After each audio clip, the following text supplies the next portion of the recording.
Good morning प्यारे विद्यार्थियों। हमारा जो चैप्टर चल रहा है वो चल रहा है भारतीय संविधान में अधिकार।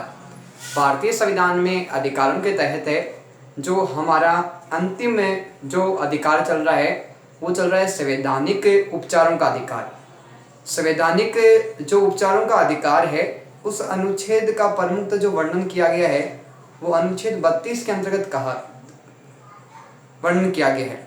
इसके तहत हम कुछ प्रमुख जो आदेश है, जो प्रमुख बिंदु आते हैं उनके ऊपर विस्तार से चर्चा करेंगे, विस्तार से अध्ययन करेंगे।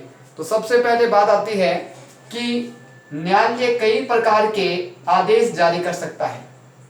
जो सर्वोच्च न्यायालय है, जो उच्च न्यायालय है, उसके द्वारा आवश्यकता के आधार पे विभिन्न मुद्दों से संबंधित विभिन्न प्रकार के क्या है कि निर्णय हैं वो दिए जा सकते हैं, प्रमुखतः आदेश जारी किए जा सकते हैं। आवश्यकता पड़ने पे सर्वोच्च न्यायालय या उच्च न्यायालय के द्वारा कुछ आदेश व निर्णय जारी किए जा सकते हैं मौलिक अधिकारों के संबंध में। अब बात आती है कि न्यायालय के आदेशों को क्या कहा जाता है।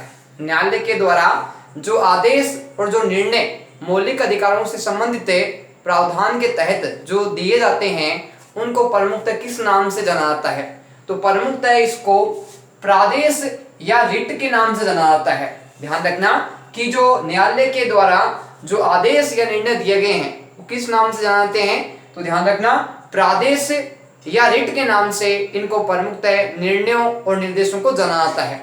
अब बात आती है कि सर्वोच्च न्यायालय के द्वारा प्रमुखतः कितने प्रकार के प्रादेश और रिट है वो प्रमुख रूप से जारी की जा सकती है। तो ध्यान रखना कि सर्वोच्च न्यायालय के द्वारा प्रमुखतः 5 रिट है वो प्रमुखतः जारी की जा सकती है। अब बात आती है 5 रिट कौन कौन सी है और इन 5 रिटों में प्रमुख रूप से किन बातों का उल्लेख किया गया है, किस प्रकार से ये अधिकारों की रक्षा करती है और विभिन्न जो व्यवस्थाओं से जुड़े व्यक्ति है उनको विभिन्न प्रकार से उनके दायित्वों का उचित रूप से प्रबंध और व्यवस्था करने के लिए आदेश देती है। तो इनके बारे में प्रमुख रूप से हम विस्तार से चर्चा करेंगे, विस्तार से अध्ययन करेंगे। सबसे पहले बात आती है बंदी प्रत्यक्षीकरण की। पहला जो अपना प्रादेश या रिट है सर्वोच्च न्यायालय का वो आता है बंदी प्रत्यक्षीकरण। बंदी प्रत्यक्षीकरण का सामान्य जो अर्थ होता है बंदी प्रत्यक्षीकरण यानी जिस व्यक्ति को बंदी बनाया गया है उस व्यक्ति को प्रत्यक्ष रूप से सामने प्रस्तुत करना, उस व्यक्ति को प्रस्तुत करना कि क्या वजह है, क्या मामला है, किसकी गलती है या संदेह है। तो इसके बारे में प्रमुखतः क्या है बंदी प्रत्यक्षीकरण है वो प्रमुखतः रिट जारी की जाती है। बात आती है बंदी प्रत्यक्षीकरण में किन प्रक्रियाओं को प्रमुखतः सम्मिलित किया गया है इसके बारे में चर्चा करेंगे। सबसे पहले बात आती है गिरफ्तार व्यक्ति को न्यायालय के समक्ष प्रस्तुत करना। सबसे प्रमुख जो दायित्व और कार्य है बंदी प्रत्यक्षीकरण के अंतर्गत है वो ये बताया गया है कि जिस भी व्यक्ति को हिरासत में लिया गया है, गिरफ्तार किया गया है, उसको कहां प्रस्तुत किया जाए? तो ध्यान रखना न्यायालय के समक्ष यानी न्यायालय के सामने उस व्यक्ति को प्रस्तुत करना अनिवार्य है जिस व्यक्ति को गिरफ्तार किया गया है या हिरासत में लिया गया है।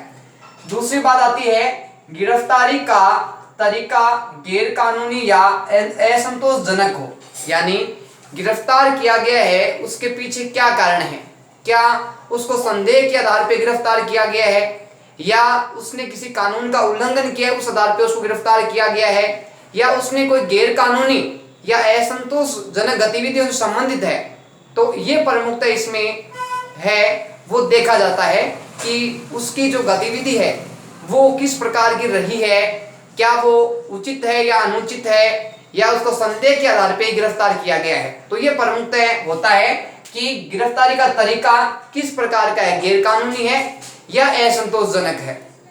बात आती है न्यायालय गिरफ्तार व्यक्ति को छोड़ने के आदेश दे सकता है। अगर जिस व्यक्ति को गिरफ्तार किया गया है, हिरासत में लिया गया है और उसको वो व्यक्ति सही है लेकिन उसको किसी अन्य कारण से या संदेह के आधार पर गिरफ्तार किया गया है तो प्रमुखतः जो न्यायालय है वो गिरफ्तार व्यक्ति को छोड़ने के आदेश है वो कानून व्यवस्था को दे सकता है।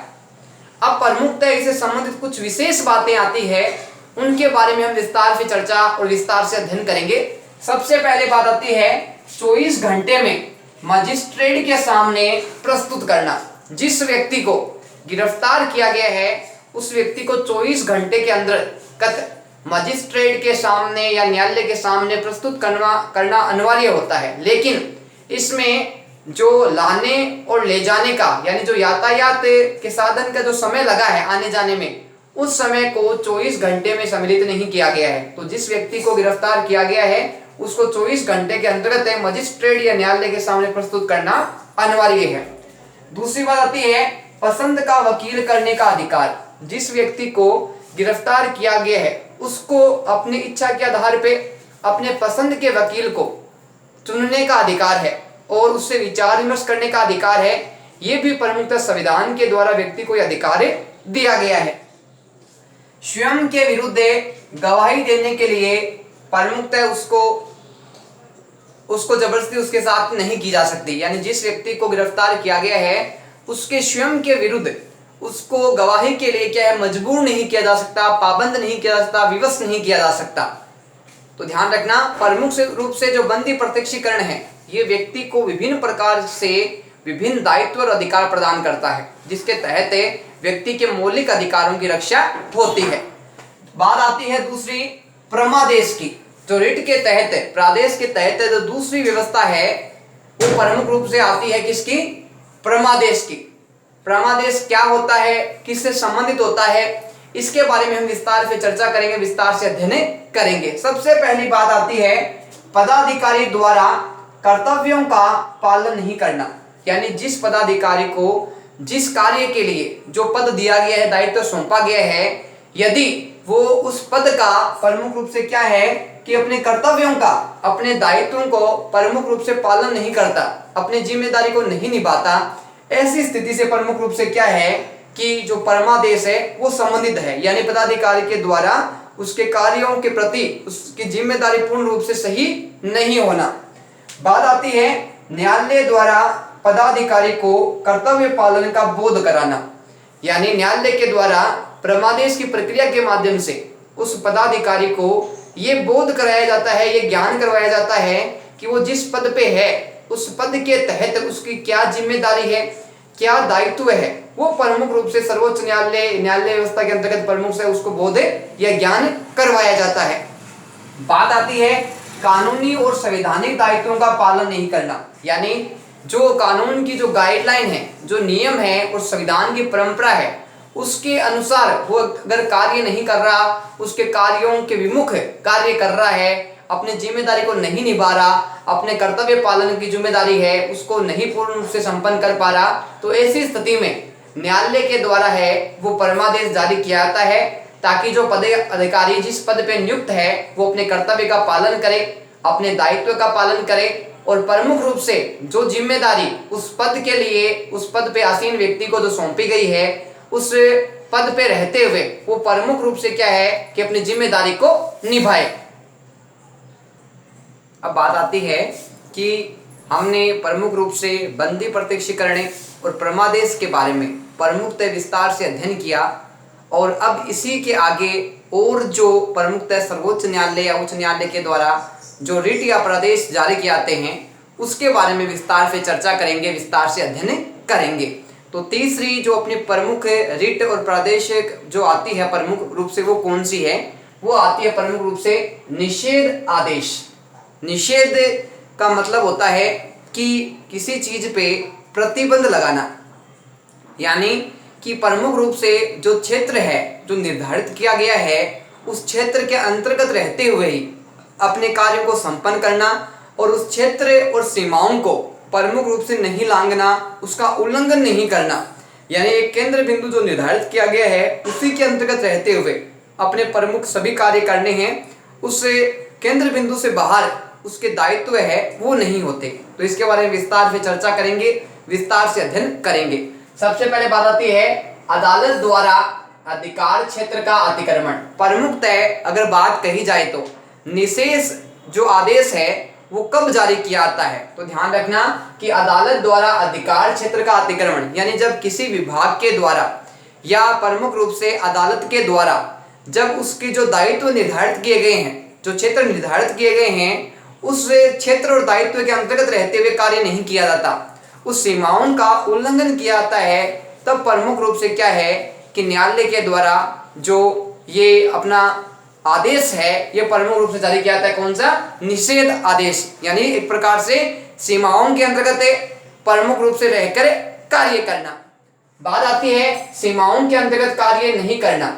जब कोई भी क्षेत्र है, कोई भी विभाग है, कोई भी न्यायालय है, जब वो अपनी सीमाओं के अंतर्गत रह के कार्य नहीं करता और अपनी सीमाओं का बार बार उल्लंघन करता है या दूसरे के क्षेत्र का अतिक्रमण करता है, तो इसके अंतर्गत प्रमुखतः क्या है कि निषेध आदेश है, वो प्रमुखतः सीमाओं के अंतर्गत कार्य जब नहीं किया था तब प्रमुखतः जारी किया जाता है, ताकि जिसके द्वारा, जिस विभाग के द्वारा, जिस व्यक्ति के द्वारा, जिस क्षेत्र के द्वारा, जिस न्यायालय के द्वारा अपनी सीमाओं का उल्लंघन किया जा रहा है, वो अपनी सीमाओं के उल्लंघन को रोके और अपने क्षेत्र और सीमा जो निर्धारित की गई है उसके अंतर्गत रहते हुए कार्य प्रमुख रूप से करे।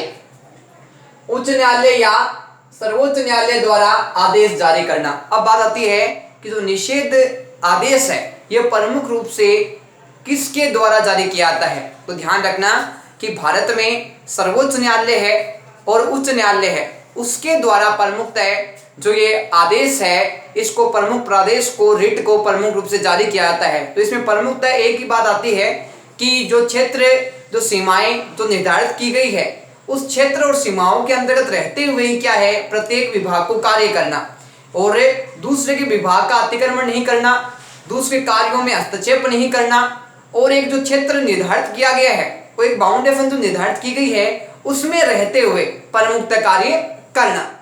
बात आती है अधिकार परीक्षा, जो सर्वोच्च न्यायालय के द्वारा प्रमुख रूप से संवैधानिक उपचारों के तहत जो चौथी अपनी रिट है, प्रादेश है, वो आती है अधिकार परीक्षा की।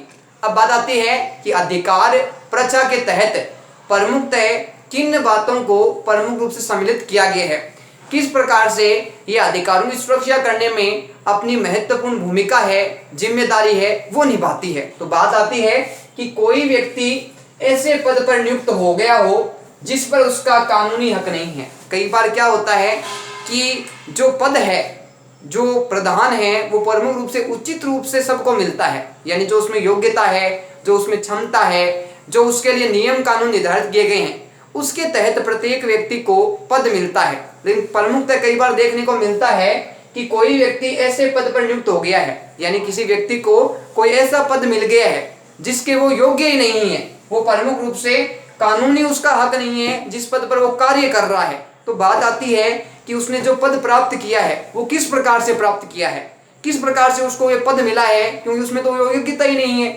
उसे वो क्षमता ही नहीं है, जो कानून निर्देश बनाए गए हैं उनको प्रमुख रूप से फॉलो ही नहीं कर पाता, तो उसको वो पद कैसे मिला है। तो बात आती है उस पद पर कार्य करने से रोकना, यानी उसको पद जो प्राप्त हुआ उसने गैर कानूनी तरीके से प्राप्त किया जबकि उसमें योग्यता ही नहीं थी।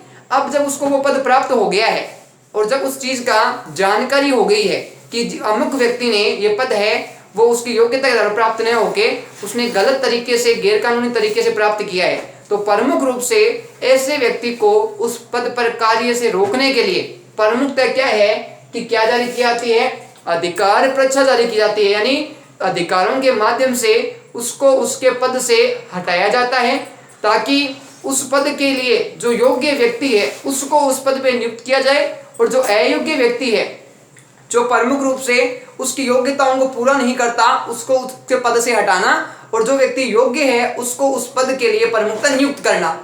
बात आती है न्यायालय का अधिकार परीक्षा आदेश है। न्यायालय का जो ये आदेश है, जो ये दायित्व है, जो ये अधिकार है, ये प्रमुखतः किस में आता है, न्यायालय का अधिकार परीक्षा का आदेश आता है। इस प्रकार आज के वीडियो में हमने प्रमुख रूप से अध्ययन किया जो सर्वोच्च न्यायालय और उच्च न्यायालय के द्वारा जो प्रादेश या रिट जारी की जाती है उसके बारे में हमने विस्तार से चर्चा की, जिसके अंतर्गत बंदी प्रत्यक्षीकरण, प्रमादेश, निषेध और अधिकार परीक्षा का प्रमुख रूप से हमने अध्ययन किया।